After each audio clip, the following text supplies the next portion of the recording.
What's up, YouTube? It's DieHard giving you a review of Rel Steel for the Xbox 360.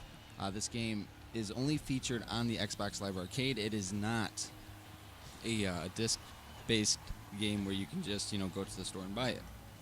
So it would take Microsoft points, or your credit card to put the Microsoft points on your account to purchase the game. And just jumping right into this because this isn't a long review. Visually, as you see, definitely looks good in high definition.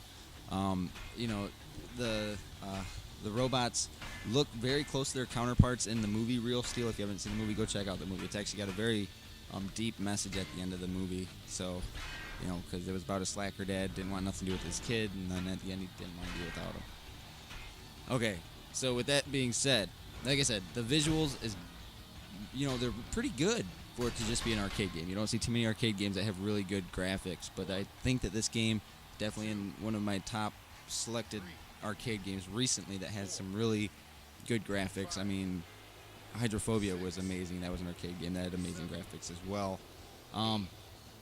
Audio-wise, there's no commentary during the fights or anything like that, but you do, like you heard the count during when they're on the ground, and when it says what round it is, things of that nature, which is fine. That's fine because that kind of opens it up for people to be able to put their own commentaries over it if they wanted to. The gameplay mechanic itself, I think it's good. I think it's pretty good base for a one-on-one fighter. It's pretty basic. Punch, punch, punch, punch, punch, and a few blocks here, power punch there, whatever.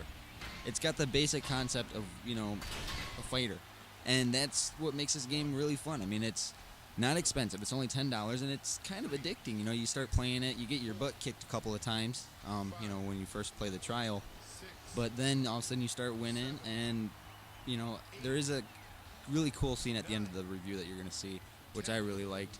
But yeah, so you see things like that, and you think, well, hey, this game is actually pretty fun, so I'm going to keep playing it, And that's why I think whoever buys it would get plenty of use out of the 800 Microsoft points that they pay for it. And after every fight, on the trial anyways, it gives you the option to rematch, so you can always start knowing this is the second match here. At this point in time, I had only been playing the game for a few hours, and I was recording, so I wasn't really good at the blocking stuff, and I was just kind of trying to do the sway, but there's a whole different button for blocking, which is, I believe it's right trigger. And here you see in this right here, you got the little combination punches going on, the little combo. As long as you get that uppercut the right way, it does a combo like that, and it definitely drains their life bar. And if you really want to keep a fight standing, like where they don't get knocked down, watch their life bar in the corner. If you can keep that where it's not all depleted to zero, then you can keep the fight going. Like I was saying, visually, this game is actually pretty good visually. Audio's decent enough, it's just got basic things, which is fine. The gameplay, I enjoy the gameplay. It's not, you can kind of pick it up and play, anybody can figure out the controls. It's relatively easy to figure out once you get it figured out.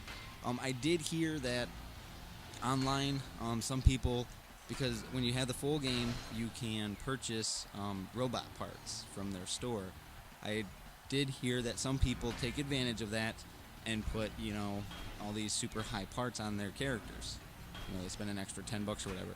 And there is also an ability to paint your fighter or your robot, except it doesn't come defaulted in the game. You got to spend, I think it's 320 Microsoft points to purchase it. So that's a little bit of a letdown, because everybody wants to be able to customize their fighter right from the get-go. Otherwise, your fighter will be gray, the entire game, which I guess that'd be okay if you're okay with having a gray fighter. But as you saw, sometimes the rounds, they can go 1 round, 2 round. I had a fight last night. I had lost my arm. It went 5 rounds. And I ended up winning. I wish I would have been recording that one because I lost my arm and I was only doing a left jab. But yeah, and then you can change your fighters. A lot of these characters, I like Noisy Boy, by the way, but a lot of these characters, they are very close to their movie counterparts. I'm fighting Metro right here, and it does give you the option on the trial if you want to see the tutorial, which, I don't know. The tutorial, I used it for the first fight, and that was it. And Metro he's not, like, super strong in this game, but, he's not dirty, he just covers up a lot. But yeah, so in my recommendation, I would say if you know have the extra, I think it took me like 3 minutes to download, 3 or 4 minutes to download it, but it's only about 200 megabytes, which for the game size itself and for it being an arcade title, it's very impressive. I mean, the gameplay is pretty solid. The graphics are definitely, you know, not lackluster. They are pretty decent graphics, you know, for it to be an arcade game. Sound quality, it's about as good as you're gonna get, you know. I mean, short of commentary during the fights, which would kind of draw away from it. So, you know, it's not a problem. I was surprised to know that this was not a Kinect game. To know that you could actually, you know, just normal Xbox 360 controller. That was very weird to me. I mean, the Kinect sensor would have been ideal because then you could just, you know, mimic like kind of like the Kinect boxing game, you know, do the boxing motions and then, you know, like that. But yeah, so I mean, just think of it like this. This game, well worth 800 Microsoft points. It's definitely worth the $10. I mean, I'm not saying it's the greatest game in the world, but, you know, if you're looking for something to kill time or to have a little bit of fun, you know, maybe playing with a couple of friends that have this game, definitely well worth it. You know, good, clean fun in this game. I understand some people might get mad at overpowered fighters online, but offline, you know, or if you're playing with friends, this game would definitely be a lot of fun. Like I said, I'm going to go ahead and I'm probably going to end up getting the full version of the game because I really enjoy it. And if I really enjoy a game from the arcade, I buy it, you know, because that's what you do. And actually, you're getting ready here to see my cool ending shot, which is another cool feature. You can remove the body parts in the game. All right, so guys, I'm DieHard. This was another video game review. This is Rel Steel for the Xbox 360. Have a good one, everybody, and you know, make sure to tune in. We're gonna have a lot more for you. Have a good night.